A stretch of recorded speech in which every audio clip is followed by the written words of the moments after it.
Good morning. Hello and welcome. My name is Amy Wood, and I'm the Executive Director and founder of the Raymond A. Wood Foundation and mom to Alex, the craniopharyngioma survivor. We are so happy to have you here today, and we are honored to team up once again with our colleagues at the Children's Hospital of Philadelphia Neuroendocrine Clinic to bring you this day of learning. We do hope this conference will get back in person in the years to come. I know personally that the virtual conference feels a bit 2020, so I'm grateful that you're joining us and taking time out of your day as we come together and learn about all things research. So I would like to invite Dr. Craig Alter, Director of the Neuroendocrine Clinic at CHOP and President of the Pediatric Endocrine Society, to make a few comments. Dr. Alter? Hello, everyone. It's just really exciting for us. We have a number of endocrinologists throughout the country, the United States, that is, participating, a lot of research people, some clinical people, a lot of people with experience, but I have a secret for you.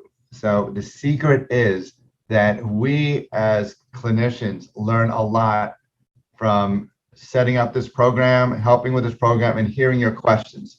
We have a panel at the end of the day between 4 and 5 p.m. Eastern time, and it really, there's no such thing as a bad question. Every question has its value. Even if you hear someone before you say, oh, well, I just heard there's a molecule, blah, blah, blah. If your question is, we just don't even know how to give this medication, that means there's a zillion people who have the same question to you, I guarantee it. And we learn from it. So have a great day. We're looking forward to it. I'll be speaking later on today, and I think we could start the program right now. We're a little early, but I don't know, Amy, how many programs have we had? Is this our third one or fourth? This is our fourth. Okay, fourth. Yep. Yeah. The first one was in person. They've been all virtual since then. So we hope someday also to do it in person, because this is a different dynamic. But really, this is a very exciting moment for all of us. Thank you. So just to go over a few housekeeping items as we move through these sessions. So this is Zoom meeting, which means all of you have the opportunity to turn your cameras on, turn your mics on for questions. But if you have a question and you're not comfortable with that, that's totally fine. You can post your questions in the chat. And we will ask the presenters on your behalf. If you do want to ask a question in person, you can use the raise hand feature, which you can find in reactions tab on Zoom, and we will call on you. And also, most sessions, we're going to have all of the questions asked at the end of the sessions. The endocrine panel, we will be taking your questions throughout that session. And some of the presentations will have poll questions, so we'd love for you to respond. It helps the presenters understand where you're coming from and your knowledge. And we're also really excited to offer real-time translations in 27 different languages via Wordly. Jamie, if you are able to send that link out, we will be sharing links at each session so that you can access that and choose your language.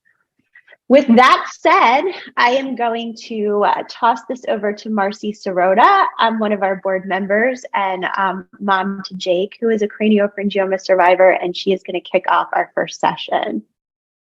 All right, welcome everybody.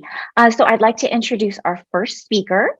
Our first speaker is Nathalie Kayadjanian, a Ph.D., who is an expert in biomedical research for rare and neurological diseases with extensive experience in academia, biotech, and the pharmaceutical industry. Nathalie has occupied top management positions in patient organizations, including the Foundation for Prader-Willi Research, where she developed and implemented strategies to speed the development of therapies for rare and neurological diseases. Nathalie received her PhD in neuroscience from the University Pierre and Marie Curie in Paris and did her postdoc training at the Salk Institute in La Jolla, California. And she is currently serving as a scientific advisor to the Raymond A. Wood Foundation. Thank you, Marcy. Okay, I'm going to share my screen.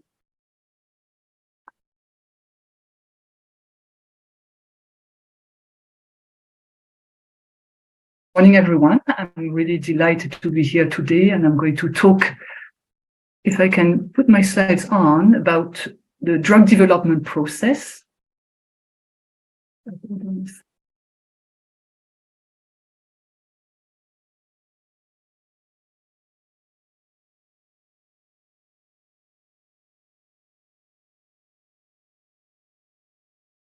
We can see the slide deck if you just want to hit presenter mode. There you go. Is it good? Yep, it works. Yeah. Sorry for that. No problem. All right. So I'm delighted to be presenting the drug development process today. So just want to make a note that when I talk about drug, that's a generic term that really encompass, it can be a gene therapy product, it can be a cell therapy product, it can be a pharmacological agent. So just keep this in mind. So the drug development process is a multi-stage process. It starts, if you look on the left of the slides, by the pre-discovery stage. So this consists in trying to understand what are the biological mechanisms underlying the disease. So if we take the example of craniopharyngioma, it's really trying to understand the biological mechanism underlying tumor genesis, tumor proliferation, how it invades critical brain regions, and really create comorbidities that affect severely the quality of life of patients. So once we know about some of the biology, we can then identify what is called a biological targets. This can be a molecule. This can be targeting a cell, some particular cells or pathways that can really reverse the phenotypic abnormalities of the disease. So then we go to the next stage, which is called the drug discovery stage. And this consists in trying to find drugs that can really specifically act on these targets. All these different, these two stages are done usually in academic lab, in laboratories. This can be done in a flask, it can be done in a petri dish, in cellular models or animal models. Then once drug has been selected, they will go then to the next step, which is called the preclinical stage. So this is the stage before the drugs are being tested in humans. At this stage, drugs are usually tested in model disease, usually animal models. And here the main goal is to assess the safety and the efficacy of the drug. If this is successful, then an investigational new drug application, or IND, is going to be submitted to the regulatory agency. So as you might know, the name of the regulatory agency depends on the country. In the US is the Food Drug Administration, or FDA. So based on this data, the FDA is going to give the okay to test the drug in humans in what is called clinical trials. And I'm not really going to give a lot of details because Dr. Jennifer Abuzzahab is going to talk about this in more details after my presentation. But very briefly, here the aim is to test the drug in patients in 3 phases: phase 1, phase 2, phase 3. First, in a small amount of the patient population, phase 1 for a short duration. And if this drug is safe, and then if the drug dose has been selected, it can move to the next phase, phase 2 and phase 3, in an increasing number of patients for a longer, where the drug is going to be tested for a longer period of time. And the main goal here is to select the dose, is really to assess the safety of the drugs. And phase 3 is really meant to assess the efficacy of the drug. And how is the drug going to be decided to be efficacious? It's against what is called the clinical endpoint, an outcome measure that is going to serve as a marker for that is going to tell us if the drug is efficacious. If this is successful, then all the data collected are going to be submitted to the regulatory agency. This is called a new drug application. And based on this data, the regulatory agency is going to give a market authorization. And I will talk then what happens after the market authorization. But this drug development. Okay, go to the next.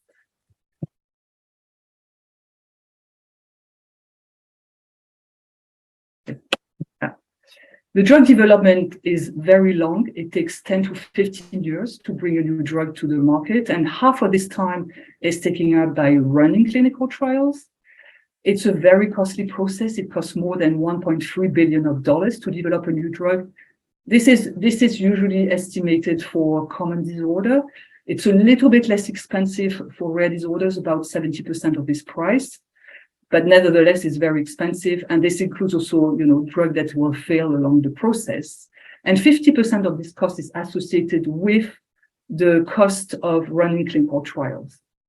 And finally, very worrisome is the fact that this drug development process is very inefficient, since 55 to 90% of drugs entering phase 1 clinical trial, so after they've gone through the drug discovery and the preclinical stage, will fail. And the main reason for failures is the lack of efficacy, as you can see here on this graph. So on the y-axis is represented the percent of clinical failures in function of, on the x-axis, function of different reasons for clinical failures. And this has been done both for all disorders or orphan diseases in particular in green. And as you can see, for both, the lack of efficacy is the main reason for drug failures. So is there a way to really reduce the time and cost of this drug development process? Yes, there is a way, and one way is to use drug repurposing. So what is a repurposed drug? This is a drug that has been authorized by the regulatory agencies, that is on the market, but for another indication. So there is a lot of data that has been collected on the safety profile, the pharmacokinetics of the drugs, as well as some efficacy data for the indication for which it has been authorized. So thanks to that, usually this drug, repurposed drug, can be tested directly in the patient population, directly in phase 2 and phase 3 clinical trials. So this is really a way to reduce the time and the cost of drug development. So as you can imagine, developing a drug for orphan rare disorders is not really profitable due to the really high cost of drug development, as well as the limited number of the patient population. So these are the reasons why a number of countries have put in place regulatory incentives really to stimulate the development of drugs for orphan disorders. And in this table is represented some of the regulatory incentives that have been put in place in various countries, the US, Japan, Australia, and the European Union for rare diseases. The definition of rare disease varies from country to country. In the US, if we focus on the US, it's a disease that affects fewer than 200,000 people. So in the US in 1983, the Orphan Drug Act has been passed. And this act really gave a number of incentives. First, market exclusivities for 7 years, fee waiver, as well as protocol assistance, tax credits. And there are a number of accelerated approval strategies also for developing drugs in rare disease. This includes priority review, breakthrough therapy, accelerated approval, and fast track.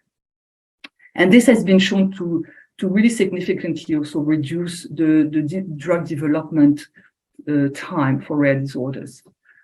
So has this been successful? So we take so yes, the answer is yes. And if we take the example of the US, on this graph is represented the number of approved orphan products per year, starting on the left in 1983, when the Orphan Drug Act has been passed. And as you can see here, there's a significant increase in the number of drugs that have been approved for rare disorders.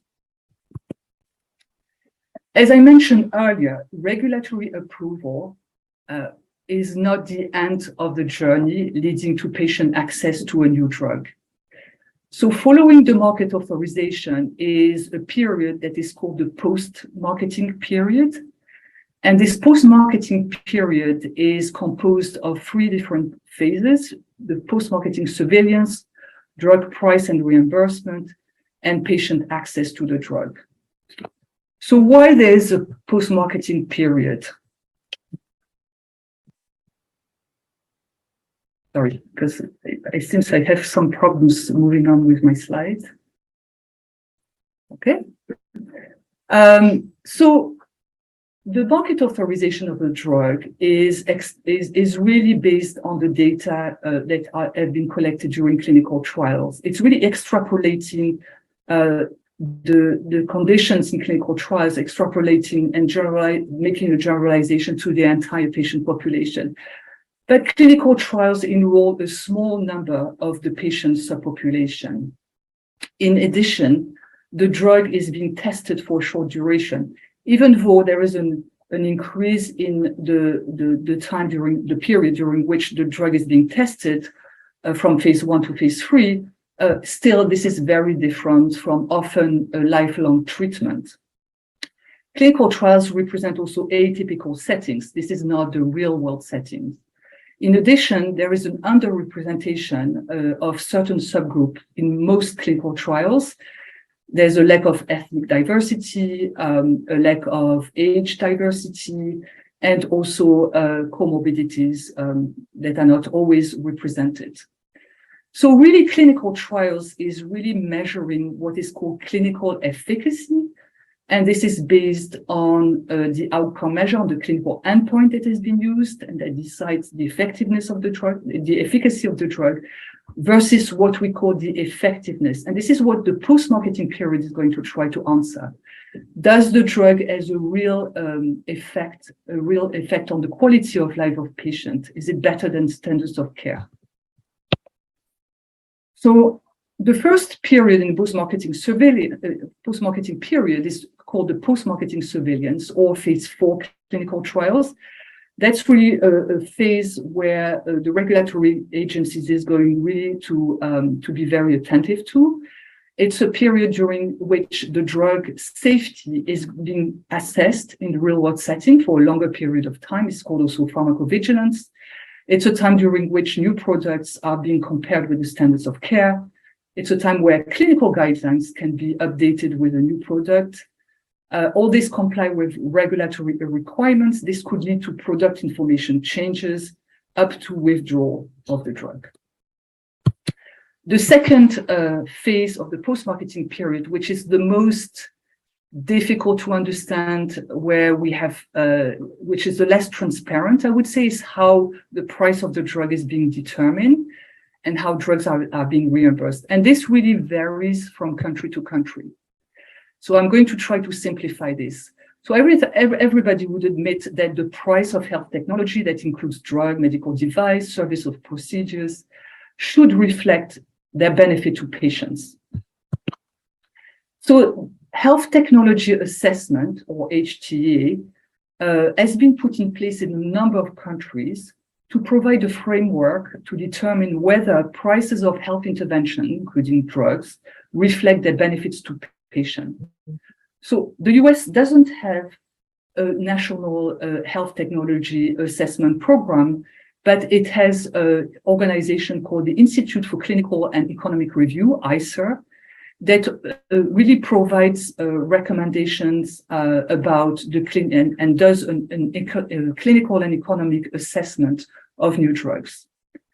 So there is a continuum in the health technology assessment framework, and this really varies from country to country. On the left, and this is true for the governmental insurance, Medicare Part B and Medicaid, where the drug is being reimbursed based on drug approval by the regulatory agencies only. And this can go up to, on the other extreme in Australia, where the drug is going to be reimbursed based on additional clinical, economic, and budget assessment of the new drug. Another important factor that needs to be kept in mind is the fact that most patients in the US have private insurance. And US private insurers tend to apply coverage criteria that are beyond the FDA label. And you might have heard in the news several cases, famous case recently, that have been shown that although a drug has been approved for a certain disease, some insurance company would restrict the reimbursement and therefore the accessibility of the drug to certain subgroup of patient populations. And finally, the post-marketing period also is composed of the drug access. And as you can imagine, the health technology assessment that often happens after the drug has been approved is time-consuming. So there may be some delay between the time where the drug is being assessed by the HTA versus when the drug is accessible to patients. And this really varies from country to country. Theoretically, drugs in the US are available from the moment they are approved by the FDA, but as you can see, it depends also on the insurance company who might really undertake additional studies. There is no delay in other countries, some delay in France, and in Australia and Canada, there is a parallel processing. So the drug is being accessed by patients while the health technology assessment is taking place. And finally, I would like to end my presentation by really stressing the point that patients and caregivers play a crucial role in drug development. By participating in clinical trials and clinical research, and we'd like to really thank you for your participation in many research studies, surveys that have been launched by the Raymond A foundations or other organizations. That's really important. Your role is important in educating regulators, drug developers on your disease. It's also very important to gather evidence on what matters to you, caregivers and patients. And this is crucial to drug developers. This is crucial to regulatory agencies and insurance companies, as we saw earlier. It's also very important to design better clinical endpoints. If you remember, these are outcome measures against which the efficacy of the drug is going to be determined. And also, it's very important to better understand the disease heterogeneity and also the progression of the disease over time. So you are really the expert of the disease. That's something very important to keep in mind. And with this, I would like to thank you very much for your attention. Thank you, Nathalie. All right, on to our next presenter.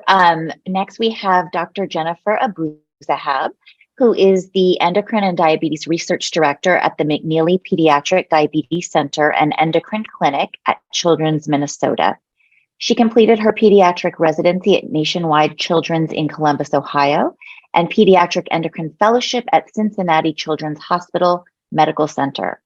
Dr. Abuzzahab's areas of interest include neuroendocrine disorders such as hypopituitarism, hypothalamic damage, and hypothalamic obesity. She participates in clinical research in Prader-Willi syndrome, obesity, diabetes, and growth disorders. Dr. Abuzzahab is a member of the Raymond A. Foundation Scientific Advisory Board, and we are very excited to have her here today. So, Dr. Abuzzahab, please take it away. All right. Morning, everybody. Thanks for that great introduction. I'm going to get my screen share. All right.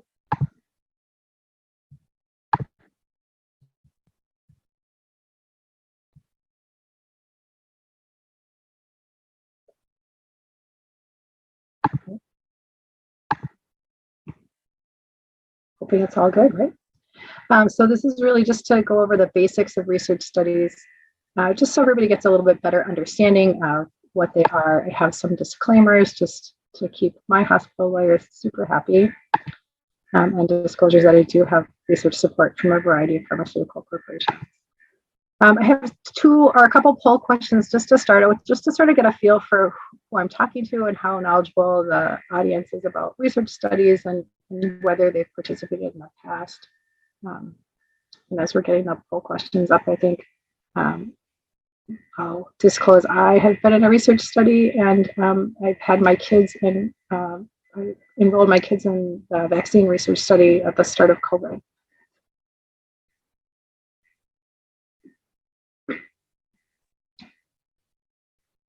You should see the poll. There we go. It looks like they all loaded at once, Jennifer. So okay, that's okay about that. I'm okay with that. I can, I guess I had like 3 questions to start with. Like, have you have you been in a research study? Have you heard of clinicaltrials.gov to look for studies, which is a great resource, web-based research to look for a variety of studies. And then just to kind of see if people are interested in participating in research.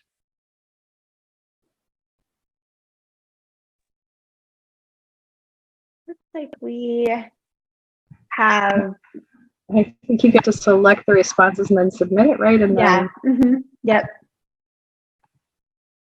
We just have one duplicate question, so at the end. But yeah, it looks like I think we have 68% answer. Oh, we're still getting answers. Okay.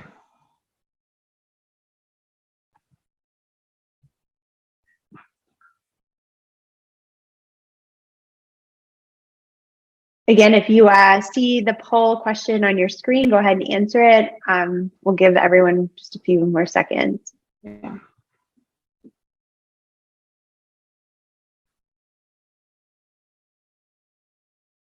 Okay. So it looks like the majority of people, can you see it, Jen? I cannot see the results. Okay, I'll give you the results. It It looks like the majority, 52%, have not participated in a research study, with 39% have. 65% have searched clinicaltrials.gov to look for studies. 35% have not. And 67% are interested in participating in research. And 25% are not sure. So we'll check at the end with that last question to see if that changes. Yeah, I think, I guess when I look at it, that's sort of what I thought the premise of this is, really just to go through the various types of clinical research. There are many types, understand the phases or stages of clinical trials, and then just discuss important questions to ask, because research is voluntary, and you should be able to ask questions to the research coordinators and to the principal investigators about the study, what the benefits and risks are, and we'll go through all those things. So to start with, there are a variety of different clinical trials. They're generally designed really to learn more about specific diseases, screening and testing or treatments. And the first studies are really natural history studies. They follow patients with a specific disease and don't usually have a specific intervention for that disease. They are really important, though, to understand rare diseases, especially, and help scientists in developing new therapies by understanding what to target or what concerns are as a condition or a disease progresses over time. I mean, I think a good example of that is there have been some new medications on market to treat achondroplasia, which is a type of dwarfism, and there are some natural history studies doing just more specific measurements in kids not on therapy with that condition to see how they really grow and to assess what the changes are with, hopefully we'll assess what the changes are with this new therapy, being able to look back at this natural history study and just learn more about a disease that we didn't really completely understand. Prevention trials are more of a trial looking at how we can prevent a population from getting a disease or how to prevent a disease from returning. And I think vaccine trials or lifestyle modification studies are really good examples of this study.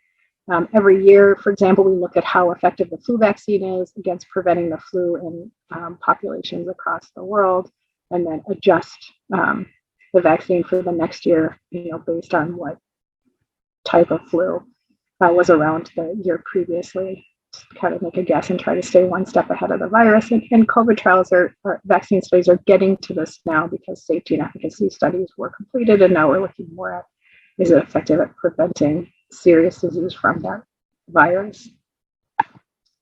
Screening trials really determine how to detect a specific health condition. And this might be looking at like how, large population is a mammogram or an MRI, are those better studies to screen for breast cancer perhaps.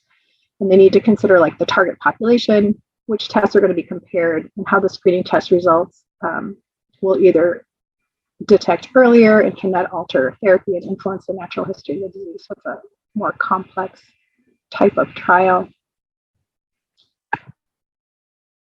And diagnostic studies then are similar a little bit to screening trials, but compare two different diagnostic interventions, generally like a standard treatment and then one that's experimental. And unlike screening trials, these are more specific for whether or not you have a very specific disease. So screening trials tend to be more in a larger population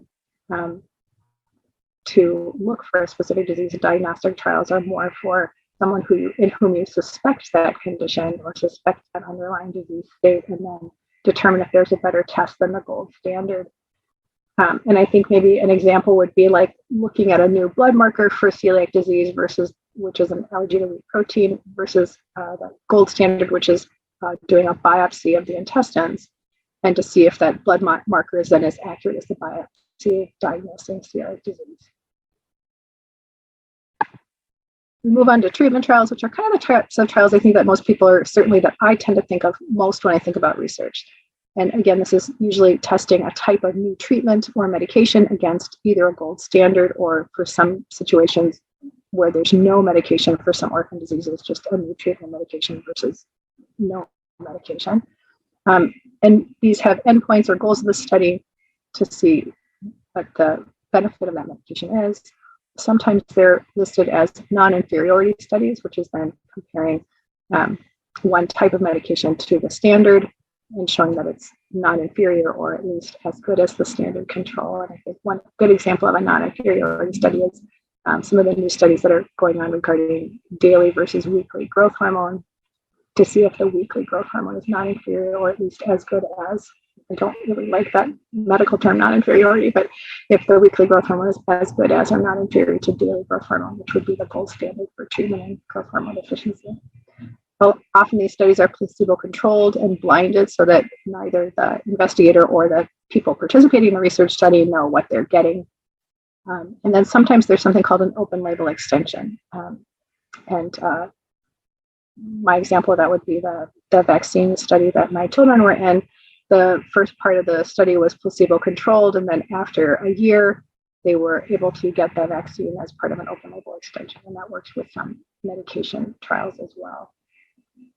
The last type of clinical trial study is called a quality of life study, and these really explore measures or measure ways to improve the quality of life for people with chronic illness, and they usually help us understand how a health condition or a disease or injury can impact quality of life. These are often conducted through interviews or surveys or questionnaires, and don't have a therapeutic medication or treatment or have specific endpoints.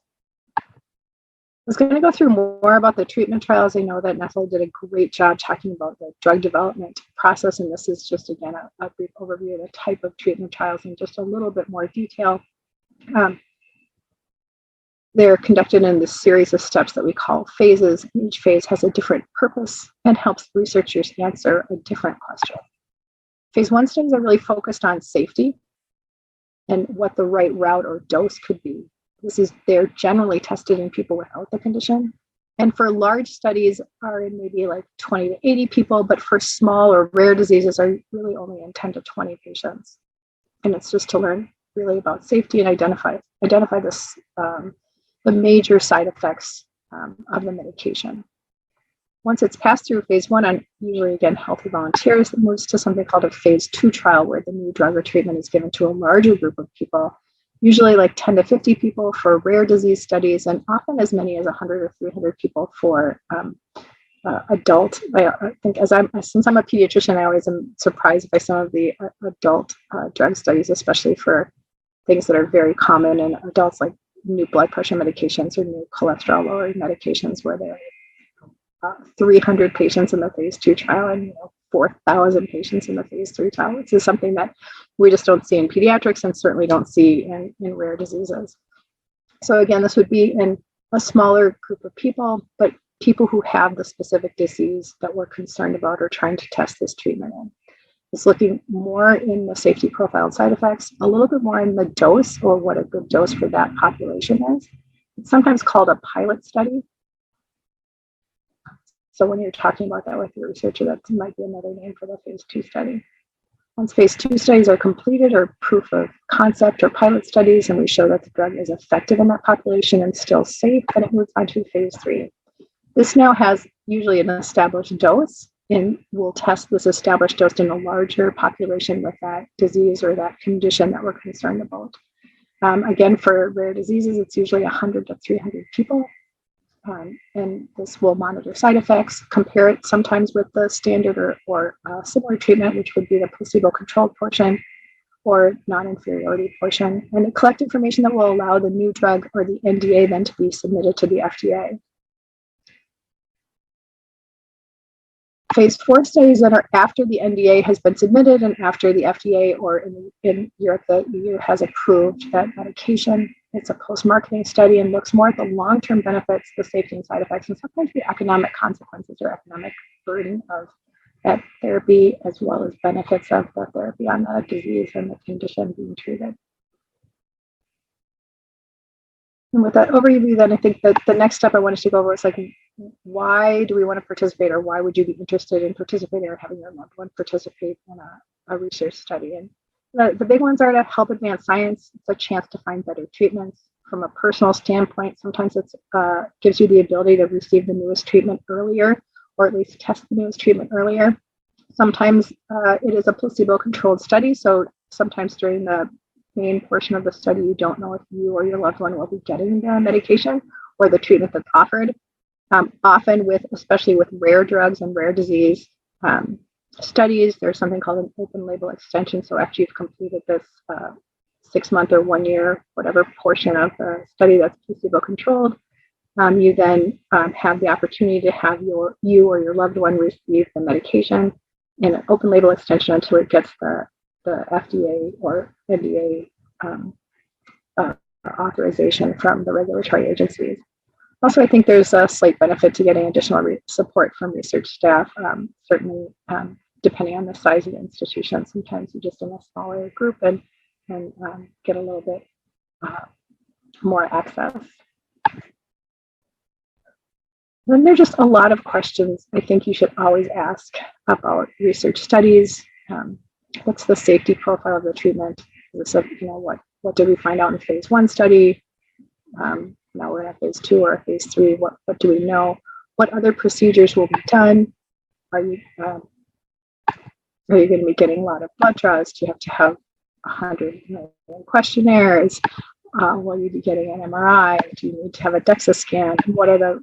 Oops, sorry. Go back. Can I go back? Wait, clicked 120 times.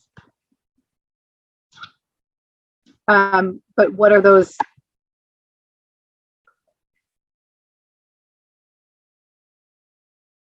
There we go. What are these procedures? What are the risks of those procedures? So in addition to what are the risks or benefits of the therapy, what other procedures are being done and what are the risks and benefits to those things? Are there more frequent visits than you would need during regular care? Do you have to come in every month, every 3 months?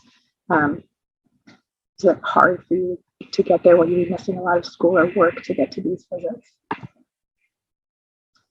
And then what's the purpose of the study? Like, what's the end goal? What are we trying to achieve? What's the new treatment thought to do? What is like the science behind that? Again, thinking about the previous phases of the study or the other stages of clinical development of this medication or this therapy. And I think sometimes it's important to ask, like, who's funding the study? Is it funded by a pharmaceutical company? Is it funded by the NIH or the government? Is it a smaller institutional grant? To give you more information about it. It's important to know as a participant in a study what's covered by the study, what costs will be covered by the study. Will they help you with travel to the institution for the study? Will they help you with parking? Will they help reimburse any of those things?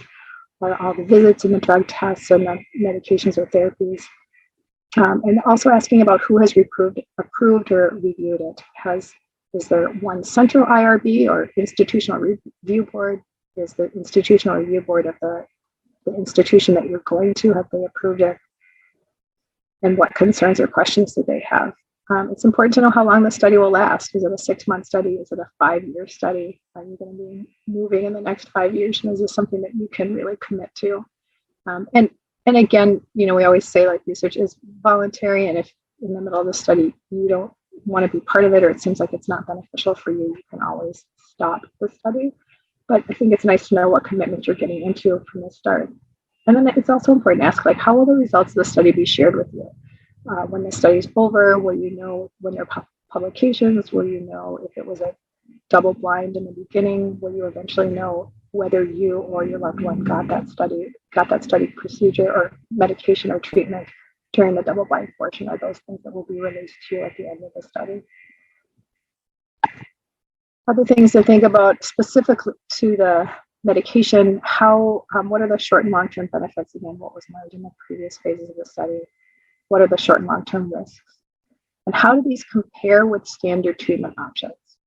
So like what other options are available, especially for some of the newer medications or newer therapies? Is there something that's standard of care, or something that's already approved that you could do instead of this if it seems like the benefit and risk profile isn't something that would be beneficial, or something that you would be willing to risk for you and your loved one? The procedures and tests, and then what can you continue? So sometimes they're depending on the interactions or known interactions between a new study medication or new therapy. Are there medications that are known to interact with this new therapy? Are there medications that would not be allowed during the study? Can you continue everything you're on? Just stop some things? Are you not allowed to start some new medications during the study? And those are really your responsibilities. Like what are your responsibilities that you have to do as part of the study? It's nice to know who's in charge of the study, who the principal investigator is, who is on the institutional review board for that institution, and how you can communicate your questions with them. And because research is often separate than routine care, ask about what role your regular healthcare team has during the study, and what will be communicated with your regular healthcare team. In general, not much is communicated with them, and you have to be the messenger, taking back that information from research to your regular healthcare team. And that goes along with how your privacy will be protected. Usually in research studies, you're assigned a number, and that's what's used to communicate all your results into a larger database, and then assess that treatment or the efficacy of that, and your specific name or date of birth or health protected information is not released to any larger database. There are some good websites. We talked about the clinicaltrials.gov previously. There's also this great website from the NIH under their health information section, which has a lot of information about just tons of different things. They just have basics about clinical research trials, and it's a nice website to click into and kind of navigate through and find some answers to your questions, and maybe even find more questions to ask. And I think also, if you know that the research study that you're interested in is sponsored by a pharmaceutical company, it's important to check out that website of that pharmaceutical company. They often have information about their pipeline and what medications they're working on, and some of the previous studies about that treatment. And so with that, I was going to move on to the poll question, which is just a follow-up. So we know that 67% were interested in participating in research at the beginning of this. And now that you've heard a little bit more about it, we're going to do like a poll question again to see if it's changed anybody's mind to like hear more about some of the basics and those pieces. So really just answer the fourth question. Don't, because they all pop up here. So just answer the last. Are you interested in participating in research? Yes, no, yes, sure. I cleared it. So if everyone just scrolls to the bottom and there you go, and can answer question 4, that'd be great. Now have learned how to use the poll feature. Yeah. And hopefully, I'm hoping that you have questions for me too. I think the biggest thing is to kind of like think critically about what potential benefits and do the benefits and the risks, and is that a good balance for you? Questions you have about participating in research for me? Oh, I was told they can't just answer 4. That's crazy. Okay. So the same questions number 1 or same questions number 3 and number 4. It looks like So far, we've had 38% participation, so let's give them a few more minutes. Okay. And just a quick reminder that everyone is welcome to ask questions or we're open to discussion in a few minutes. You can raise your hand using the reactions tab or type your question in the chat. We got 61% participated, and it looks like around 86% is now interested. Awesome. And then I was out on March for Science, and this was my favorite sign. A little, I don't know, somewhere between like the ages of 6 and 8-year-old kid was holding the sign. And I just thought it was awesome. That here was somebody who understood. Do you have it on your screen? Is that? Yep. Did I not? Oh, there we go. Sorry. Thought I clicked it.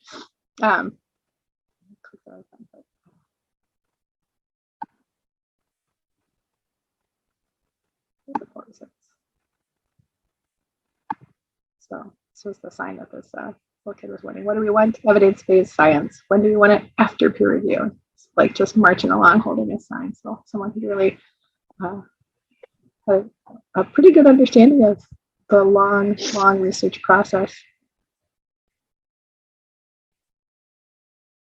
And I'll just open for questions. I will stop screen sharing so we can maybe see people. There we go. Okay.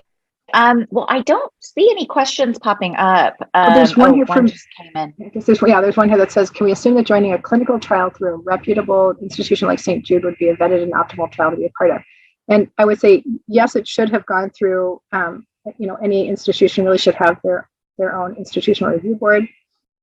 Some of the newer medications now are going through a central IRB, but then there's also each institution has their own local institutional review board, and they should be vetted or reviewed through those. But you still need to, I think, ask those questions. What are the risks and benefits, and what are my responsibilities? What are we assuming? What are the endpoints of this study? Do we think it's going to help this? And is that benefit, does that outweigh the risks of this new medication? I have a question. I realize it's going to be different for every clinical trial, depending on the length of the trial and, many other factors. But, a lot of people are going to have to be traveling out of state to go make visits to the centers that are conducting the trials if they want to participate. Is there kind of like a minimum number of times that you can expect you'd have to travel? That's a great question. And I think it really does depend on the study itself. For almost all clinical trials, the first 3 to 4 visits are really close together, and then usually the visits get further apart. And so I think you can expect to have more travel time up front. Sometimes some of the visits can be telemedicine, which helps. I'm in Minnesota, which is relatively close to Canada, and we have had Canadian patients participate in some of our other trials and driven down. But we also have a big state where people drive 8 hours just to see us for a regular clinic visit. And so asking about, is there assistance from the study itself for travel? Is there some, usually it doesn't pay for all of your travel, but sometimes it helps you to defray some of those costs of traveling to the center for the study.